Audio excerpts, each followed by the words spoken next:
നമസ്കാരം. കഴിഞ്ഞ ദിവസം അമേരിക്കയിൽ നടന്ന വിമാന അപകടം തന്നെയാണോ അതോ അട്ടിമറിയാണോ എന്ന സംശയം ഇപ്പോൾ വ്യാപകമാവുകയാണ്. ഇക്കാര്യത്തിൽ സംശയമുണ്ടാക്കുന്ന നിരവധി കാര്യങ്ങളാണ് ഉള്ളത്. സൈനിക ഹെലികോപ്റ്ററുകൾ സാധാരണയായി യാത്രാ വിമാനങ്ങളുടെ റൂട്ടിൽ സഞ്ചരിക്കാറില്ല. ബുധനാഴ്ച രാത്രി അമേരിക്കൻ സമയം 9 മണിയോടെയാണ് അപകടത്തിൽപ്പെട്ട അമേരിക്കൻ എയർലൈൻസിന്റെ വിമാനം റീഗൻ നാഷണൽ എയർപോർട്ടിലേക്ക് എത്തുന്നത്. ലാൻഡ് ചെയ്യുന്നതിന് തൊട്ടു മുമ്പാണ് സൈനിക ഹെലികോപ്റ്റർ വിമാനവുമായി കൂട്ടിയിടിക്കുന്നത്. തുടർന്ന് രണ്ടായി പിളർന്ന വിമാനം പോട്ടോമാക് നദിയിൽ പതിക്കുകയായിരുന്നു. വിമാനത്തിൽ ജീവനക്കാരുൾപ്പെടെ 64 പേരാണ് ഉണ്ടായിരുന്നത്.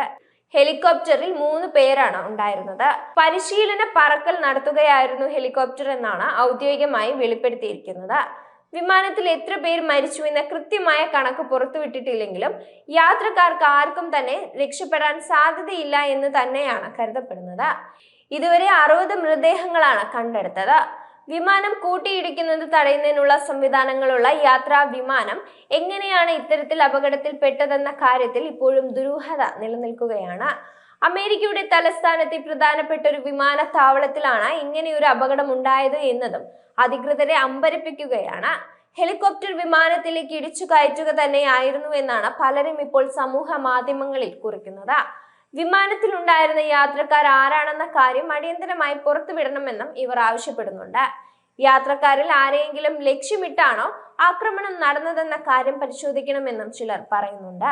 ഇത്തരത്തിലൊരു സന്ദർഭം ഉണ്ടായാൽ അതിനെ എങ്ങനെ നേരിടണമെന്ന് വിദഗ്ധമായ പൈലറ്റുമാർക്ക് അറിയാമെന്നും വിമർശകർ ചൂണ്ടിക്കാട്ടുന്നുണ്ട്.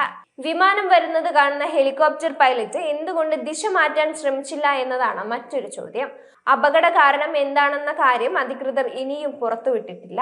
കൂടാതെ വിമാനത്താവളത്തിലെ എയർ ട്രാഫിക് കൺട്രോളർ ടവറിൽ നിന്ന് ഹെലികോപ്റ്റർ പൈലറ്റിനോട് വിമാനം വരുന്നത് കാണുന്നില്ലേ എന്ന് ചോദിക്കുന്നതിന്റെ ശബ്ദരേഖയും പുറത്തു വന്നിരുന്നു. ഇതിനെതിരെ പ്രസിഡന്റ് ട്രംപ് രൂക്ഷമായ വിമർശനമാണ് ഉയർത്തിയിരിക്കുന്നത്. വിമാനം കാണുന്നില്ലേ എന്ന് ചോദിക്കുന്നതിന് പകരം എന്താണ് ചെയ്യേണ്ടത് എന്നല്ലേ അവിടെ ഉണ്ടായിരുന്ന ഉദ്യോഗസ്ഥന്മാർ പറയേണ്ടതെന്നും ട്രംപ് ചോദിച്ചിരുന്നു. 1982 ഇതേ വിമാനത്താവളത്തിൽ ഉണ്ടായ വിമാന അപകടത്തിൽ 78 പേർ കൊല്ലപ്പെട്ടിരുന്നു. അതേസമയം മിലിറ്ററി ഹെലികോപ്റ്ററുമായി കൂട്ടിയിടിച്ചതിനെ തുടർന്ന് വാഷിംഗ്ടൺ DC-യിലെ പോട്ടോമാക് നദിയിൽ തകർന്ന വിമാനത്തിൽ റഷ്യയിലെ നിരവധി പ്രമുഖ ഫിഗർ സ്കേറ്റർമാരും കോച്ചുകളും ഉണ്ടായിരുന്നതായി റിപ്പോർട്ടുണ്ട്. റഷ്യൻ ലോക ചാമ്പ്യന്മാരായ യെവ്ജീനി ഷിഷ്കോവയും വാഡിം നൗമോവും മരിച്ചവരിൽ ഉൾപ്പെടുന്നുണ്ട്.